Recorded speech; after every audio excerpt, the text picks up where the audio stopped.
Hello बच्चों, welcome to our YouTube channel future maker study centre. हम लोग पढ़ रहे हैं क्लास 10th का फिजिक्स। चैप्टर है प्रकाश का परावर्तन यानी कि रिफ्लेक्शन ऑफ लाइट।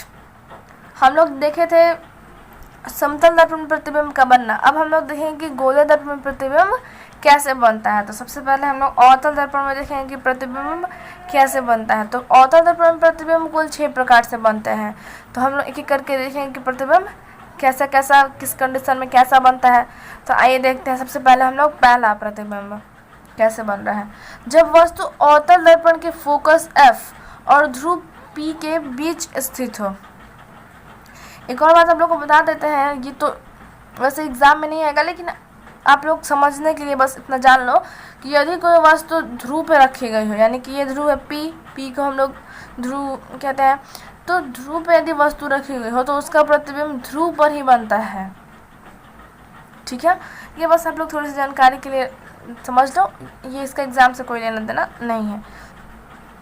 अब देखेंगे हम लोग कि यदि वस्तु कहाँ पे स्थित है, फोकस और ध्रुव के बीच यदि कोई वस्तु स्थित रहेगी तो उसका प्रतिबिंब कैसा बनता है और कहाँ बनता है।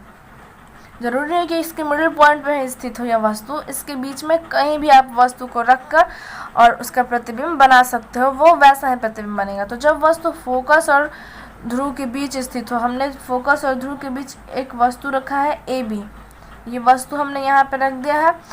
अब इसके टॉप पॉइंट से हम लोग क्या करते हैं कि एक मुख्य अक्ष के समानांतर एक किरण ले जाते हैं। किस पे? अवतल दर्पण पे। मुख्य अक्ष के समानांतर एक किरण ले जाएंगे। तो अभी आपने पिछले वीडियो में नियम देखा था कि यदि कोई प्रकाश की किरण मुख्य अक्ष के समानांतर जाती हो तो वह दर्पण से परावर्तन के बाद कहाँ से गुजरती है? फोकस से गुजरती है, यानी कि F से गुजरती है। तो मुख्य अक्ष से समानांतर जा रही है, दर्पण से परावर्तन होगा तो कहाँ से गुजरेगी? हमारे फोकस से गुजरेगी। तो ये फोकस से गुजर गए। अब एक दूसरी किरण हम लोग क्या करते हैं कि वक्रता केंद्र से लेके जाते हैं। वक्रता केंद्र से इसकी वस्तु के टॉप पोजीशन पे ले जाएंगे और ऐसे लेते लेते कहाँ पे जा रहा है? दर्पण पे जा रहा है। तो फिर दर्पण पे जब इसका परावर्तन होगा तो आप लोग को पता है कि यदि कोई किरण वक्रता केंद्र से जाती है और दर्पण से उसका परावर्तन होगा तो वह पुनः उसी पथ पर ये क्या होती है? वापस लौट जाती है। क्यों लौट जाती है? हमने पिछले वीडियो में बताया था, क्योंकि यह केंद्र के साथ ये जो दर्पण है वो इस केंद्र से जो प्रकाश निकलती है उसके साथ ये 90 डिग्री का एंगल बनाती है, जिसके कारण इसका आपतन कोण और परावर्तन कोण दोनों 0 डिग्री का बनता है और यह इसी पथ पे इसका परावर्तन हो जाता है। तो इसी पे ये परावर्तन हो जाएगा तो यह जो है आगे निकल जाएगी। अब आप लोग देखो कि ये जो डिस्टेंस है वो बढ़ती जा रही है, बढ़ती जा रही है। तो जब डिस्टेंस आगे बढ़ता ही जाएगा तो ऐसा कोई पोजीशन आप लोग को समझ में आ रहा है कि यह आगे जाके कहीं मिलेगा? नहीं मिलेगा। तो यह आगे जाके कहीं नहीं मिलेगा तो हम लोग क्या करते हैं कि कल्पना कर लेते हैं। हम लोग कल्पना कर लेते हैं कि यह जो किरण है इधर कम होती जा रही है, इसके बीच की जो दूरी है वो इधर कम होती जा रही है। तो हम लोग क्या सोचते हैं कि इसको यदि पीछे की तरफ लेके जाएंगे तो कहीं ना कहीं ये मिलेगा। डिस्टेंस कम हो रही है तो कहीं ना कहीं तो ये मिलेगी। तो हम लोग इसको पीछे की तरफ ले जाते हैं और यहाँ पे आके यह दोनों जो किरण है वो मिलती है और यहाँ पे हमारा क्या चीज़ का निर्माण हो रहा है? प्रतिबिंब का निर्माण हो रहा है। तो हमारा प्रतिबिंब A', B', वस्तु AB का प्रतिबिंब हमारा A', B' कहाँ बना है? यहाँ पे बना है। और सबसे तो प्रतिबिंब कैसा बनेगा? काल्पनिक बनेगा, क्योंकि ये हम लोग कल्पना कर रहे हैं। तो ये कैसा बनेगा? काल्पनिक प्रतिबिंब बनेगा। और कैसा बन रहा है? सीधा। काल्पनिक है तो सिंपल सी बात है कि वो सीधा ही रहेगा। ठीक है, तो काल्पनिक है तो सीधा रहेगा। और वस्तु से देखिए, ये वस्तु हमारा इतना छोटा है और हमारा प्रतिबिंब कितना बड़ा है? इतना बड़ा है। तो वस्तु से ये प्रतिबिंब क्या बन रहा है? बड़ा बन रहा है। तो वस्तु से बड़ा है तथा दर्पण के पीछे बनेगा। दर्पण ये है हमारा, दर्पण से पीछे बन रहा है। ठीक है, तो ऐसी स्थिति रहेगी कब? जब ध्रुव और फोकस के बीच वस्तु रखेंगे तो हमारा दर्पण के पीछे प्रतिबिंब बनेगा, काल्पनिक बनेगा, सीधा बनेगा और वस्तु से बड़ा बनेगा। ठीक है, आगे देखते हैं। जब दूसरी कंडीशन में क्या होती है, जब वस्तु फोकस पर स्थित हो। जब वस्तु कहाँ स्थित हो, फोकस पे, तो ये हो गया हमारा फोकस, और फोकस पे हमने ए बी एक कोई वस्तु रखा है। तो सबसे पहले वही काम करना है, क्या, इसके टॉप पोजीशन मुख्य अक्ष के समानांतर एक किरण लेके आना है दर्पण पे। तो मुख्य अक्ष के समानांतर यदि एक किरण लाएंगे तो दर्पण से परावर्तन के बाद वह कहाँ से गुजरती है, फोकस से गुजरती है। तो फोकस से हम लोग इसको गुजार देंगे। मुख्य अक्ष के समानांतर एक किरण आएगी तो वो दर्पण से परावर्तन के बाद कहाँ से गुजरेगी, फोकस है। तो फोकस से हम लोग इसको गुजार देंगे। ठीक है, अब देखते हैं यह क्या हो गया हमारा वक्रता केंद्र। तो एक वक्रता केंद्र से भी गुजारेंगे इसके टॉप पोजीशन से। तो वक्रता केंद्र से भी एक किरण जाएगी और वक्रता केंद्र से जो किरण जाती है वह पुनः उसी पथ पर वापस लौट जाती है। तो पुनः उसी पथ पर वापस लौट भी जाएगी। तो ये दोनों जो किरणें हैं ये एक दूसरे के क्या है, समानांतर है। इसका मिलना ना तो इधर मिल सकती है, इधर हम लोग तो उस वाले में उसकी जो डिस्टेंस थी वो कम होती जा रही थी, तो हम लोग काल्पनिक रूप से पीछे मिला दिया था। लेकिन ये तो नहीं मिलेगी ना, क्योंकि ये तो एक दूसरे के समानांतर है। तो यह जाके कहाँ पे मिलेगी, अनंत पे मिलेगी। कहाँ पे, अनंत पे मिलेगी। तो प्रतिबिंब कैसा बनेगा, वास्तविक बनेगा, क्योंकि दर्पण के पीछे तो बन नहीं रहा है, ये तो वास्तव में मिल रहा है। तो कैसा बनेगा, वास्तविक बनेगा। जब वास्तविक होगा तो हमें तो दिखाई नहीं दे रहा है, तो उल्टा सीधे हम कैसे बताएंगे। तो हमें ये तो पता चल रहा है कि वास्तविक बनेगा, तो वास्तविक बनेगा तो उल्टा बनेगा, ये भी फिक्स है। अब कैसा बनेगा, आवर्धित, यानी कि वस्तु से बहुत बड़ा बनेगा। वस्तु इतना छोटा है, ये आगे चलते जाएगा तो यहाँ से जो डिस्टेंस होगी उसकी वो भी बढ़ती जाएगी। तो जब बढ़ती जाएगी तो प्रतिबिंब बहुत बड़ा बनेगा वस्तु से, और कहाँ बनेगा, अनंत पर बनेगा। ठीक है,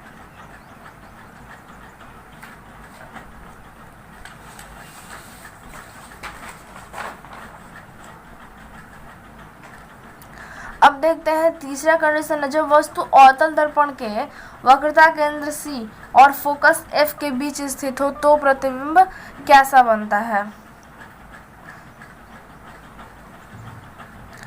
अच्छा, आप लोग को ये दर्पण बनाना तो आ रहा ना, आइए देखते हैं कि आप लोग को थोड़ा सा समझाते दर्पण कैसे बनाते हैं। ठीक है, देखिए बच्चों, सबसे पहले हम लोग एक कंपास लेंगे। हम लोग क्या करेंगे कि कंपास से एक दूरी मेज़र कर लेंगे। कितना भी दूरी आप मेज़र कर सकते हो, कितना भी दूरी आप मेज़र, मान लीजिए कि आप लोग खुद से कितना भी कर लीजिएगा। अगर मान लीजिए कि आप लोग 5 इंच का आप लोग मान लीजिए कि आप लोग मेज़र कर रहे हो, तो 5 इंच आपने ये मेज़र कर लिया। और उसके बाद आप सबसे पहले एक लाइन ड्रॉ कर लीजिएगा। सबसे पहले हम लोग क्या करेंगे कि इस प्रकार से एक लाइन ड्रॉ करेंगे। ये लाइन क्या कहलाएगा, हमारा मुख्य अक्ष कहलाएगा। क्या कहलाएगा, मुख्य अक्ष। तो हमने एक लाइन ड्रॉ कर ली है। उसके बाद उस लाइन पे किसी पॉइंट पर रख के, और उसके बाद हम लोग एक हाफ ये सर्कल बनाएंगे। हाफ नहीं, हाफ से भी कम, मतलब दर्पण के साइड, जैसे दर्पण रहता है ना उस प्रकार से। तो हम लोग इस प्रकार से, आप लोग को दिखाई दे रहा होगा, यहाँ से हम लोग एक क्या करेंगे, ड्रॉ करेंगे। इतना आधा हम लोग ड्रॉ कर लेंगे। ये हमारा क्या बन जाएगा, एक गोलीय दर्पण बन जाएगा। यदि आप लोग इसको इस इधर से कलई कर देते हो, ये जो है ये क्या है, हमारा कलई हो रहा है। यदि आप लोग को बाहर से कलई कर देते हो तो आपका दर्पण कैसा बन जाता है, अवतल बन जाता है। यहीं आपको यदि उत्तल बनाना हो तो आप लोग इसको अंदर से कलई कर दोगे तो उसका परावर्तक से तो बाहर की तरफ उभरा हुआ हो जाएगा। तो कैसा दर्पण बन जाएगा, उत्तल बन जाएगा। चूँकि हम अभी अवतल दर्पण में प्रतिबिंब देख रहे हैं तो हम इसको बाहर की तरफ क्या कर दिए हैं, कलई कर दिए हैं, और यह दर्पण कैसा बन गया है, अवतल बन गया है। अब हम लोग क्या करते हैं कि इसके बीच वाले पॉइंट पे हम लोग, इसके मध्य बिंदु पे हम लोग ध्रुव बना देंगे, P रख देंगे। और जहाँ जिस पॉइंट से हम लोग ये दर्पण बनाया है उस पॉइंट को हम लोग वक्रता केंद्र यानी कि C हो जाएगा हमारा।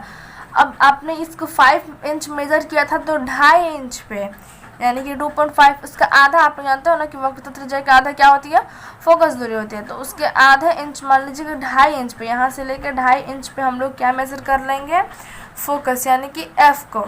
ठीक है, इतना हो जाने के बाद आप लोग को अब क्या करना है कि अभी हमारा क्वेश्चन में यहाँ पे कह रहा है कि जब वक्रता केंद्र सी और फोकस एफ के बीच वस्तु स्थित हो, तो वक्रता केंद्र हमारा सी और फोकस एफ, इन दोनों के बीच एक वस्तु रखेंगे और इस वस्तु से हम लोग क्या कराएंगे, अब एक वस्तु हमने एक इंच द्वारा हम लोग इस वस्तु को ड्रॉ कर लेंगे और उसके बाद यहाँ से मुख्य अक्ष के समानांतर एक किरण ले जाएंगे। दो ही आप लोगों को काम करना है, एक तो मुख्य अक्ष के समानांतर ले जाना है और एक वक्रता केंद्र से होकर गुजारना है।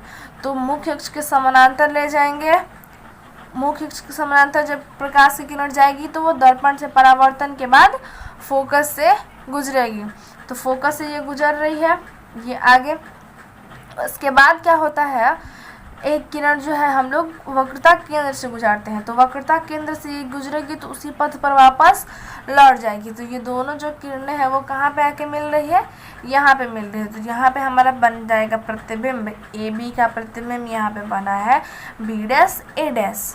ठीक, तो कैसा प्रतिबिंब बना है, तो वास्तविक बना है। तो प्रतिबिंब वास्तविक है तो उल्टा बना है, उल्टा। और ये वस्तु से देख लीजिए अब बड़ा बना है, तो वस्तु से बड़ा बनेगा तथा वक्रता केंद्र और अनंत के बीच बनता है। यह है वक्रता केंद्र और इधर अनंत है, इधर अनंत है। तो वक्रता केंद्र और अनंत के बीच हमारा ये प्रतिबिंब बना है बी डैश ए डैश। यह कब बनेगा, जब वस्तु को हम लोग वक्रता केंद्र और फोकस के बीच रखेंगे तब। समझ में आया बच्चों? चलिए चौथा नंबर देख लेते हैं जल्दी से।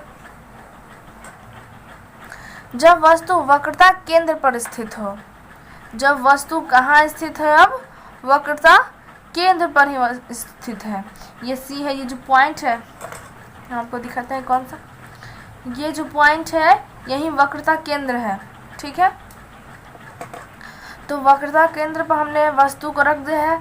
सबसे पहले आप लोग को वही काम करना है, एक मुख्य अक्ष बनाना है, उसके बाद दर्पण बनाना है, ये कलई कर देना है, औसत दर्पण बन गया। और फिर जो क्वेश्चन कहेगा वो अब करना है। तो हम लोग उसको वस्तु को यहाँ पे रखेंगे, वक्रता केंद्र पे एक किरण हम लोग इसके मुख्य अक्ष के समानांतर ले जाएंगे, तो परावर्तन के बाद फोकस से गुजरेगा, ये फोकस से गुजर रहा है। उसके बाद दूसरा जो है वक्रता केंद्र से ले जाते थे, लेकिन यहाँ पे तो वक्रता केंद्र पर ही वस्तु रखा गया है, तो अब तो वक्रता केंद्र से नहीं गुजरेगा ना। तो हम लोग इसको क्या कर देते हैं कि फोकस से ही गुजार देते हैं। एक किरण को कहाँ से गुजार देते हैं, फोकस से।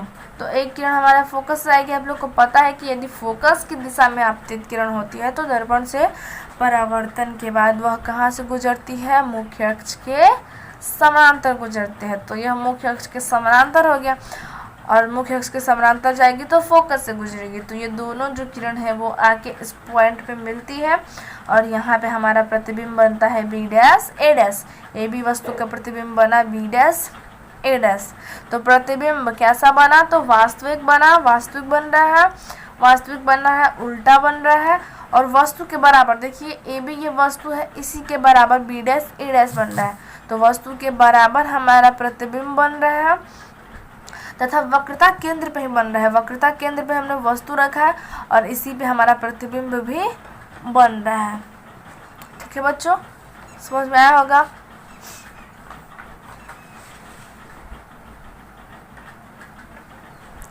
आइए अब हम देखते हैं कि पांचवा कंडीशन क्या है।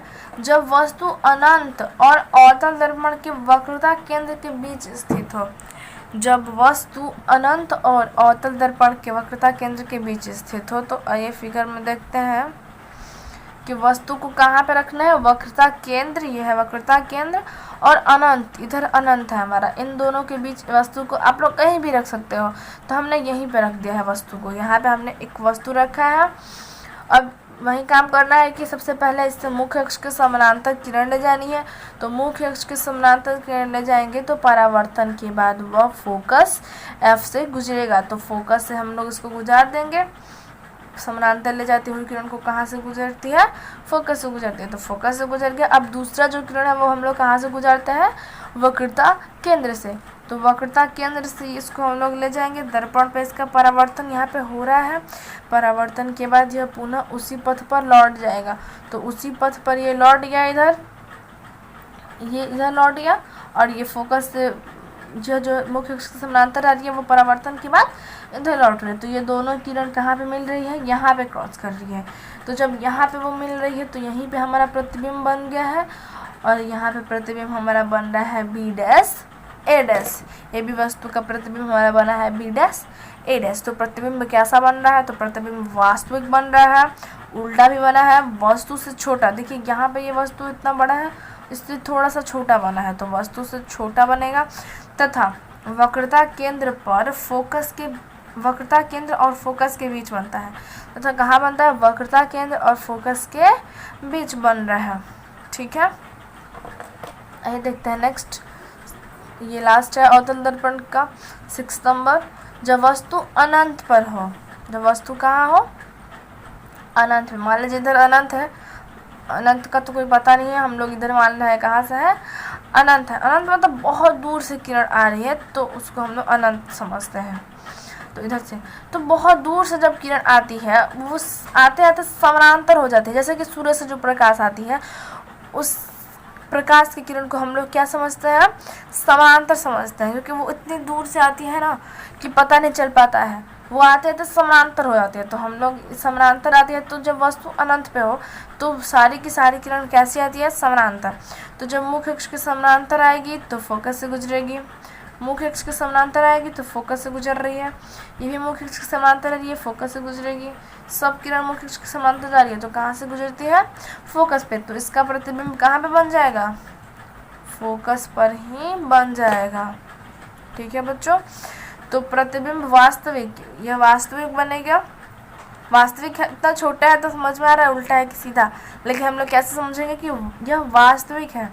चूँकि वास्तविक है तो उल्टा है, ये फिक्स है, और काल्पनिक रहेगा तो सीधा है, ये भी फिक्स है।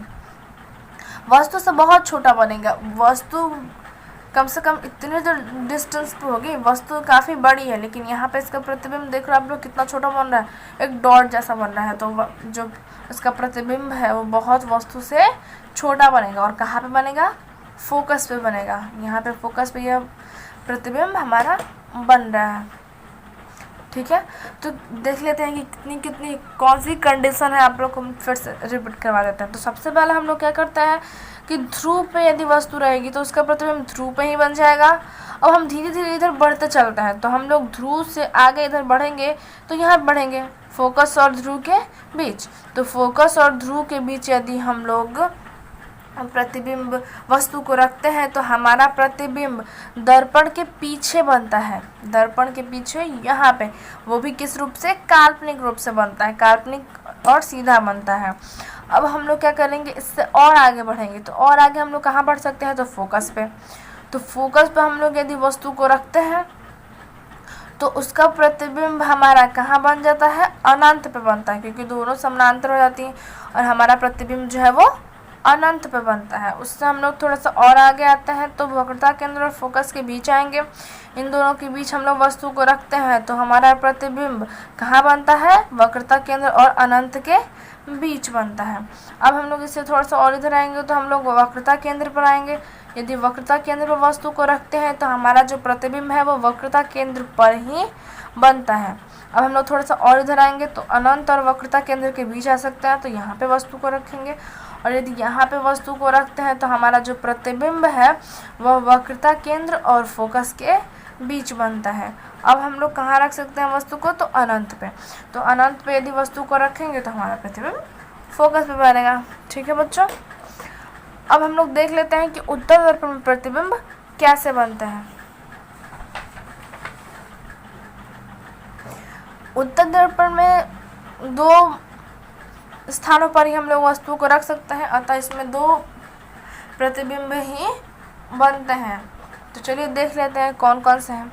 जब वस्तु ध्रुव तथा अनंत के बीच हो, जब वस्तु ध्रुव, यह ध्रुव और इधर कहीं अनंत, तो इस दोनों के बीच, यानी कि वस्तु हमारा मान लीजिए कि यहाँ पे है, तो जब वस्तु यहाँ पे हो तो इसका प्रतिबिंब कैसा बनता है? तो सबसे पहले एक समानांतर रेखा हम लोग मुख्य अक्ष के समानांतर ले जाएंगे। दर्पण से परावर्तन के बाद यह कहाँ से गुजरेगा? फोकस से। इसमें गुजरते हुए फोकस से क्या होती है? प्रतीत होती है। फोकस से गुजरते हुए इसमें क्या हो रही है? प्रतीत हो रही है। दूसरा जो किरण है वो हम लोग वक्रता केंद्र से गुजरते हैं। तो वक्रता केंद्र से कोई हम लोग सपोज कर मतलब मान लेंगे काल्पनिक रूप से कि वक्रता केंद्र से कोई किरण वस्तु पे जा रही है, ठीक।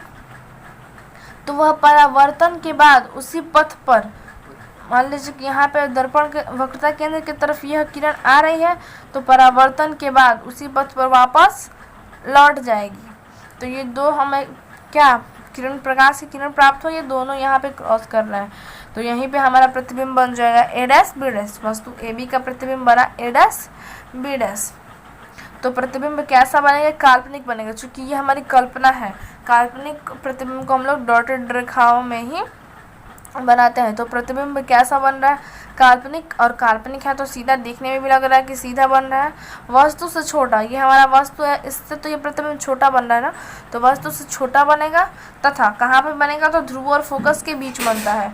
ये हमारा ध्रुव है और ये फोकस, तो ध्रुव और फोकस के ये प्रतिबिंब हमारा बीच में बनेगा, ठीक है। अब देख लेते हैं एक दूसरा है, जब वस्तु अनंत पर स्थित हो। जब वस्तु कहाँ पे स्थित हो? अनंत पे। तो अनंत से आएगी तो वो समानांतर आती है। तो जब समानांतर, मुख्य अक्ष के समानांतर आएंगे तो वह दर्पण से परावर्तन के बाद फोकस से गुजरते हुए प्रतीत होती है। उत्तल दर्पण में वो प्रतीत होती है गुजरते हुए। समानांतर आएगी तो परावर्तन के बाद वह फोकस से गुजरते हुए प्रतीत होती है, तो उसका प्रतिबिंब फोकस पर ही बन जाता है। तो प्रतिबिंब काल्पनिक बन रहा है, सीधा बनेगा, इतना छोटा, यहाँ पे इतना छोटा सा प्रतिबिंब बन रहा है, लेकिन काल्पनिक बन रहा है तो काल्पनिक से हम लोग समझेंगे कि सीधा बन रहा है। वस्तु से बहुत छोटा बन रहा है तथा फोकस पर बनता है। और कहाँ पे बन रहा है? फोकस पे। उम्मीद करते हैं आपको ये वीडियो सब समझ में आया होगा। अगर कहीं पे भी डाउट हो तो आप लोग कमेंट करके बता सकते हैं। धन्यवाद।